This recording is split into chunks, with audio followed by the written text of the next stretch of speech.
There's a Republican primary going on. Not much happening on the Democratic side. I think it's kind of a done deal that President Obama is going to be the nominee. But on the Republican side, the field is, widening and narrowing simultaneously. Dr. Charles Dunn is on the line with us. He's a Regent University Distinguished Professor of Government, President Reagan and President George W. Bush appointee, an expert on presidential and congressional leadership.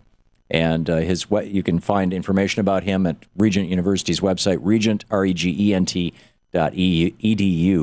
Dr. Dunn, welcome. Hey, it's good to be with you once again. Thank you. Thank you for revisiting our program. You have basically gone on the record as saying that you think that Newt Gingrich and Mitt Romney are flawed Republican candidates. My words, not yours. Because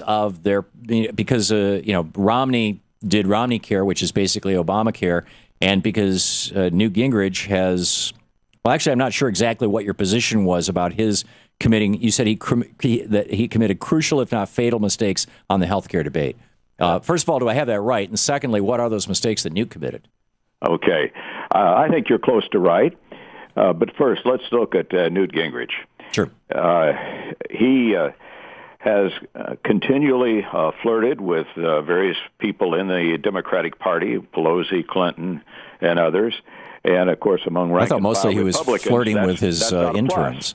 And he has vehemently criticized the House GOP's Medicare proposal. And again, so with him, it's like he simply is committing Harry Carey. Okay, so it's his condemnation, at least initially on Meet the Press. He's walked back from it rather rapidly.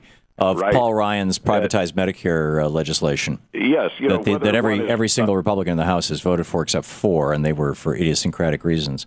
Yeah. So if these two guys are so flawed or wounded, are you with Lawrence O'Donnell and saying Tim Pawlenty is the guy? All right, I would say first that Gingrich is definitely flawed. His negatives are way too high. Yeah, I think he's doing this too because now, over the last decade and a half, they've changed the campaign finance laws in such a way that if you raise a bunch of money for a campaign and it doesn't get spent, you get to use that for your retirement. I think that's what Newt is going to do. Yes, and then he'll go back onto a contract with Fox News. So, right. So I think this is all about Newt making some money. I don't think he's seriously running for the president. Right, and he has fun in the meantime. Well, and he's got a wife with a $500,000 Tiffany Jones, so he needs some cash. Right. Okay, and now we look at Pawlenty. For several months, I've said he's the sleeper in the race. So there's several sleepers, but why is he a sleeper in the race who could come to the front? He has a measure of presidential presence. He's an articulate debater. He doesn't get down in mud wrestling with people. As you have to like the guy, even though you may fundamentally disagree with him. Right.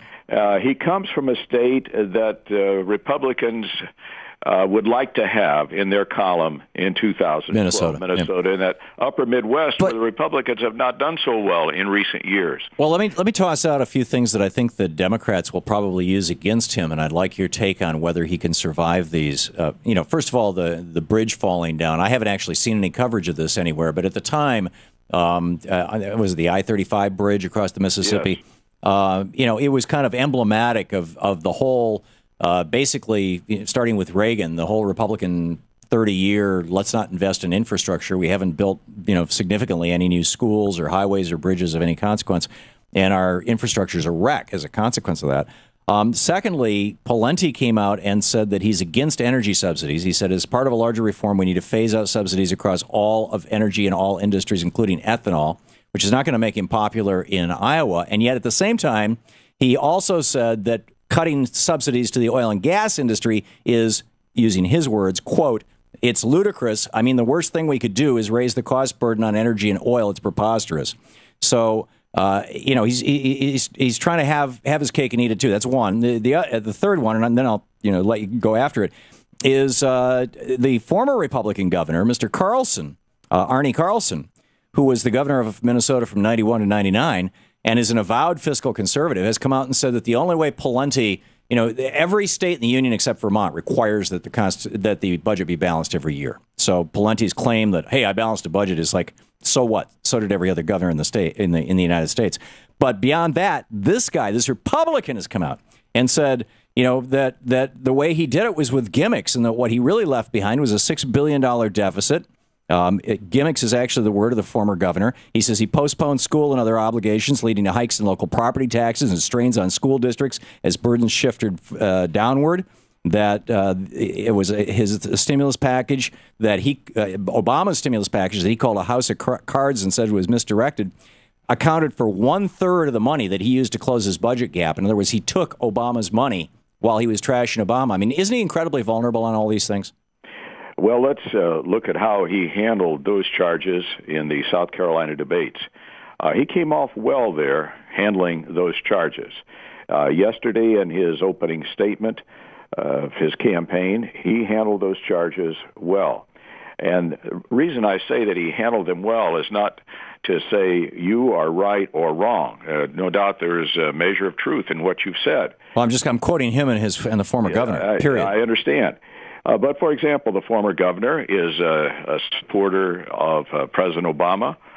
He doesn't come out of the same school of republicanism or conservatism that Pawlenty comes from. Mm-hmm. And we're talking about, of course, a Republican primary race where libertarians, fiscal conservatives will play a major role, and also Tea Party folks. So he has some strengths there.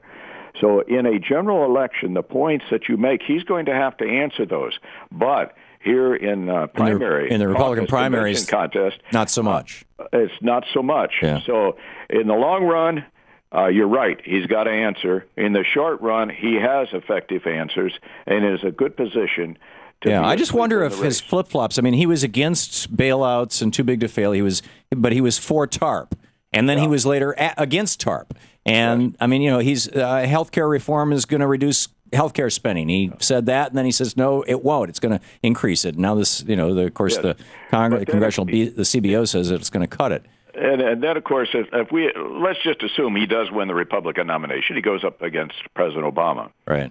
President Obama, of course, has to answer for problems where he indeed has flip-flopped. Sure. So, there's a bunch of them. I'm not denying that at all. I was curious, as a supporter of Pawlenty and as a Republican, to get your take on how he might handle these things.